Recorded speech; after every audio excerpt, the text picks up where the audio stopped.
ዛሬ ወደ እግር ኳስ ዓለም ብቻ ሳይሆን ወደ እጅግ የበለጸገ የገንዘብ ዓለም እንወስዳችኋለን። የምትመለከቷቸው እነዚህ 5 ኮከቦች በዓለም እግር ኳስ ላይ ትልቅ አሻራ ያሳረፉ ብቻ አይደሉም፣ የገንዘብ ግዙፎች ናቸው። ከ1.4 ቢሊዮን እስከ 600 ሚሊዮን ዶላር ሀብታቸው ይገመታል። እነዚህ ቁጥሮች ማመን የሚከብዱ ናቸው። ከሳውዲ ፕሮ ሊግ እስከ አሜሪካው ሶከር ሊግ የአውሮፓ ምርጥ ሊጎች አሉ።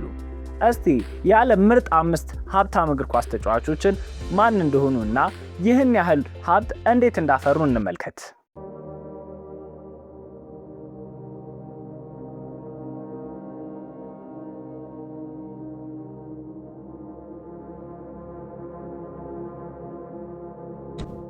ቁጥር 5 ሙሐመድ ሳላህ።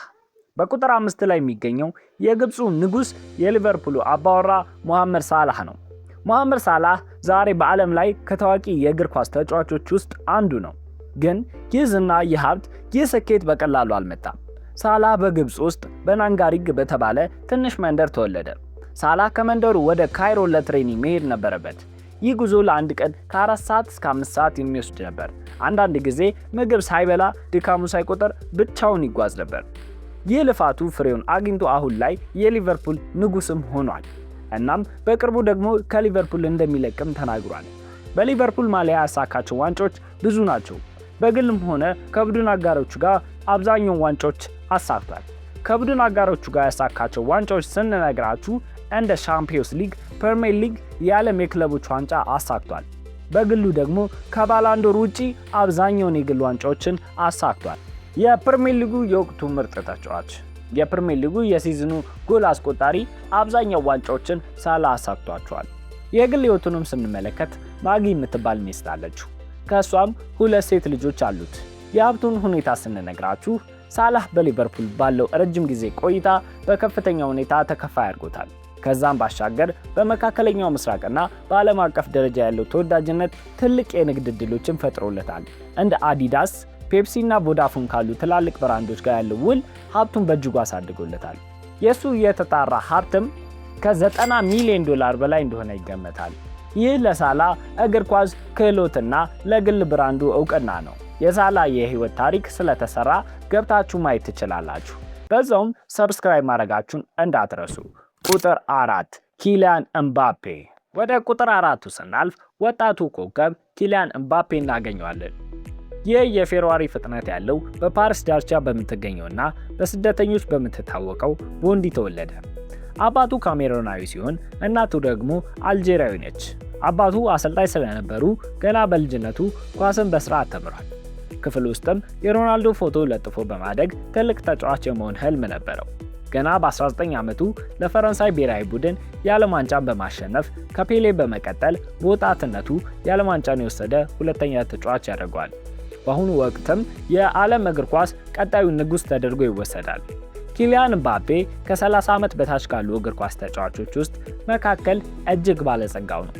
የ26 መረጃ መሰረት ኤምባፔ ጠቅላላ ሀብቱ በ180 ሚሊዮን እና በ250 ሚሊዮን ዶላር መካከል ይገመታል።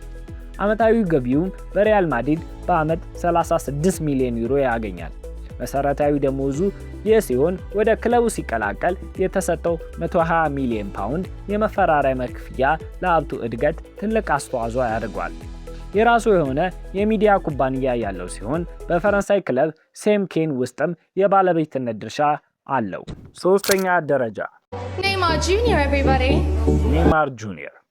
የብራዚሉ አስማተኛ የስታይሉ ኮከብ ኔይማር ጁኒየር።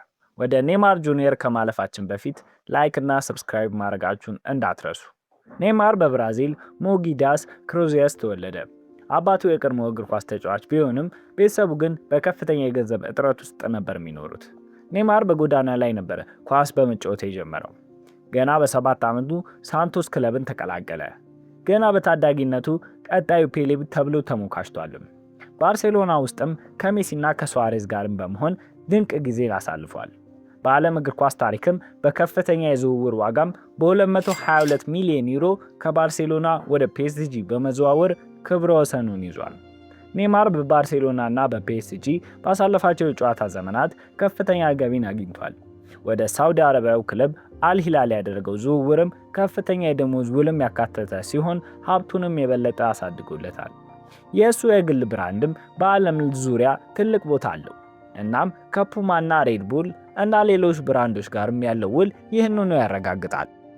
የእሱ የተጣራ ሀብትም ከ350 ሚሊዮን ዶላር በላይ እንደሆነ ይገመታል። ይህም እርሱ ከሜዳው ውጭ ያለው የንግድ ተጽዕኖ ከፍተኛ መሆኑን ያሳያል። ቁጥር 2 የብዙዎች የምርጥነት ደረጃ የተሰጠው ዘጉት ሊዮኔል ሜሲ። ሜሲ በ1987 በአርጀንቲና ሮዛሪዮ ከተማ ተወለደ። አባቱ በብረታ ብረት ፋብሪካ ሲሰራ፣ እናቱ ደግሞ የጽዳት ሰራተኛ በመሆን ትሰራ ነበር። ቤተሰቡ ይህን ያህል የተረጋጋ ኑሮ ቢኖራቸውም ሀብታም ግን አልነበሩም ነበር። በልጅነት በእግር ኳስ ላይ ያሳየው ፍላጎት በመበረታታት አያቱ ሴሊና ትልቅ ሚና ነበራት። ነገር ግን በ11 ዓመቱ ከፍተኛ ችግር ነበረበት። የእርገት ሆርሞን እጥረት ነበረበት። ሕክምናውም ውድ ስለነበር ቤተሰቦቹ ማሳከም አይችሉም ነበር። ብዙ ክለቦችም አልተቀበሉትም ነበር። ግን አንድ ክለብ እድል ሰጠው፣ ባርሴሎና። ባርሴሎና ሕክምናውን ለመክፈል ተስማማ። በዛውም የሜሲ ህይወት ተለወጠ። ሜሲ በላማሲያ አካዳሚ አደገ። ሜሲ በባርሴሎናና በፒኤስጂ ያሳለፋቸው ረጅምና ስኬታማ ዓመታት ከፍተኛ ገቢ አስገኝተውለት በቅርቡ ወደ ኢንተር ሚያሚ ያደረገው ዝውውር ደግሞ ከደሞዙ በተጨማሪ በሊግ ውስጥ ያለውን ድርሻ፣ የማስታወቂያ ውሎችና ሌሎች የንግድ ውሎችን ያካተተ ነው። ከአዲዳስ ጋር ያለው የህይወት ዘመን ውል እንዲሁም ከፔፕሲና ጉድዌዘር ካሉ ትልልቅ ብራንዶች ጋር ያለው የንግድ ሥራ ሀብቱን ወደ አስገራሚ ደረጃ አሳድጎለታል።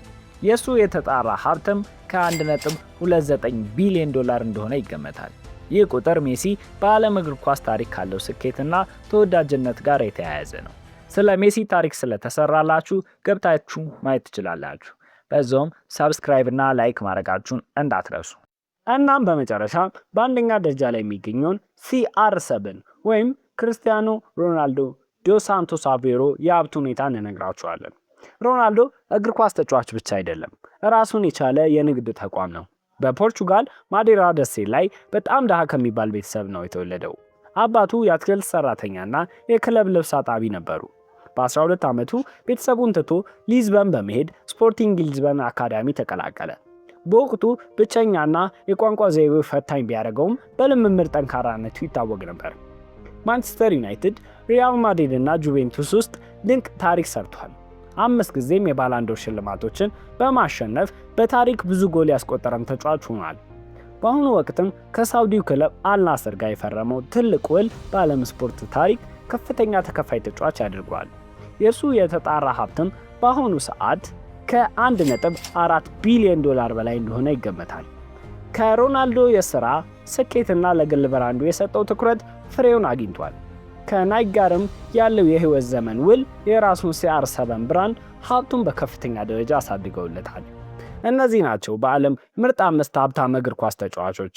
ይህ የሚያሳየው በእግር ኳስ ጨዋታ ከሜዳው ውጭ ያለውን የንግድ ማስታወቂያና ኢንቨስትመንት እድሎች ምን ያህል ግዙፍ እንደሆኑ ነው። በእናንተ አስተያየት በቀጣይ ይህንን ዝርዝር የሚቀላቀለው ማን ይመስላችኋል? ኮመንት ሴክሽናችን ላይ ያሳውቁን። ለበለጠ የእግር ኳስና እግር ኳስ ነክ ቪዲዮዎች ሰብስክራይብ ማድረጋችሁን እንዳትረሱ። ሰላም ቆዩልን።